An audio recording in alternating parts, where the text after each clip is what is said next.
आज मी ब्लॉग करणार आहे मराठीमध्ये, कारण आज पालखी आलेली आहे पुण्यात अँड आम्ही वारकरी यांना जेवायला घालतो. मी पूर्ण रेकॉर्ड करणार आहे एक्सपिरियन्स, कारण मला लास्ट इयर मिळालेलं नाही आहे रेकॉर्ड करायला. तर मी सगळं दाखवणार आहे आणि मी खूप एक्सायटेड आहे, कारण मराठी ब्लॉग आहे. This is my first time, so stay tune.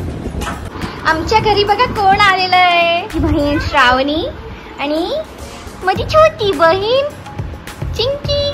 तिचं नाव अजून ठेवलेलं नाहीये, डिसाईड झालेलंच नाहीये. लविशा ठेवायचं आहे ना. असं आमचं प्रिपरेशन चाललेलं आहे. ही आहे आमची रुशाली दीदी. हाय हाय. चला खाली जाऊया. आता इकडे वांगे बटाट्याची भाजीचं प्रिपरेशन चाललेलं आहे. दरवर्षी आम्हीच स्वतः सगळं स्वयंपाक करायचो, पण यावर्षी जरा मम्मीची तब्येत डाऊन होती म्हणून आम्ही आचारी बोलवून सगळं करून घेतलं. आणि मम्मीनी भाकरी, चपाती, भजी, ठेचा आणि पापड तळून घेतले. आता आमची चपाती झालेली, इथे डाळ लावलेली आहे.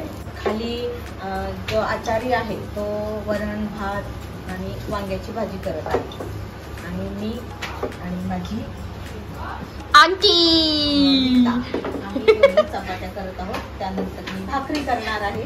मग त्याला जायचं आहे दुसऱ्या कामाला. आणि तू जी हेल्प केली आहे सकाळपासून मला, त्याबद्दल खूप खूप आभार. मुस्काननी खूप आवरावरी केली आहे सकाळपासून. माझ्याबरोबर उठून सगळं आवरलेलं आहे. माझ्या हाताखाली सगळी हेल्प केलेली आहे. Good job. थँक्यू. मी शूटच करायचं विसरले. बघा आमची भाकरी पण झाली.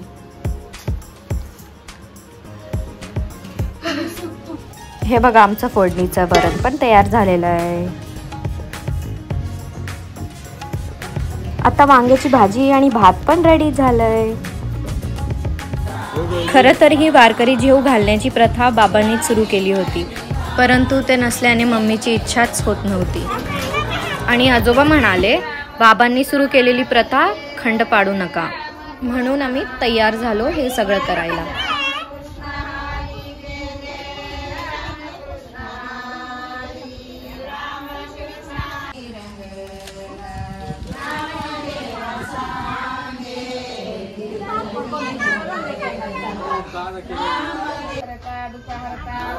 विघ्नाची नुरवी पूर्वी प्रेम संकष्टी पावारे निर्वाणी रक्षावे सुरवर गणवरनाचे नाम देव माधवाचे नाम देव माये वळती आरती ज्ञान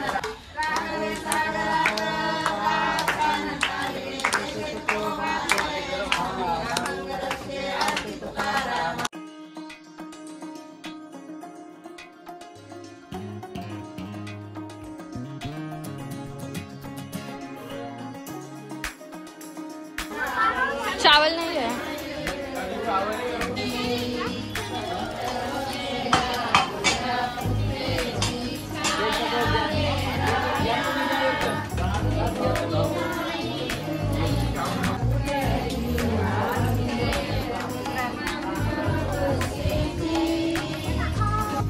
अशा पंक्तीवर पंक्ती बसत जातात आणि 100च्या वर वारकरी जेवून जातात.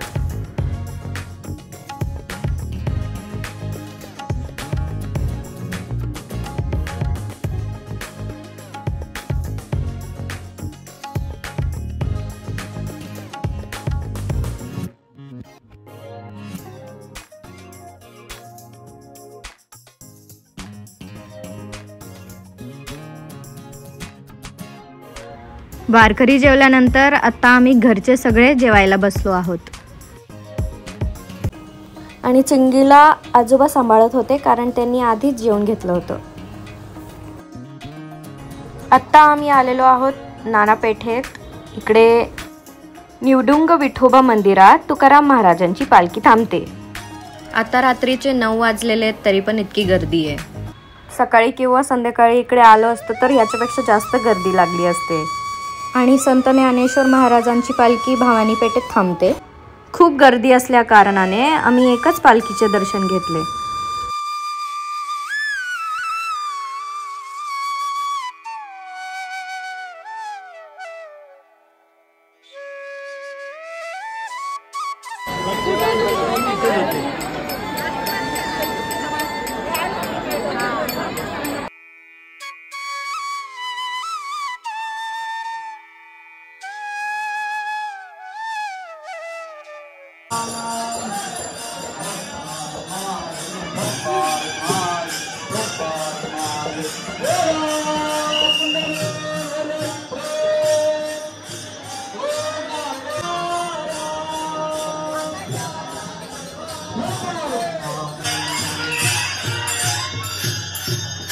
मंदिराच्या आत जातातच असं प्रसन्नमय वातावरण वाटलं. भजन कीर्तन चालू होते.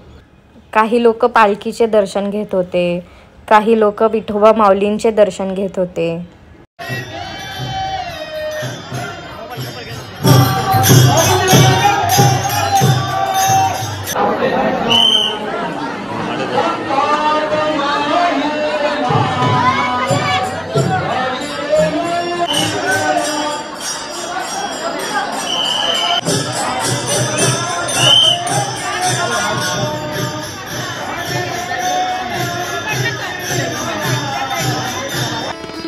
भजन वगैरे ऐकून मला असं वाटत होते की मी पिठापूरला आले की काय परत.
आणि अशा प्रकारे तुकाराम महाराजांच्या पालखीचं आम्ही दर्शन घेतलं. घरी जाताना आम्हाला छोटीशी माऊली भेटली.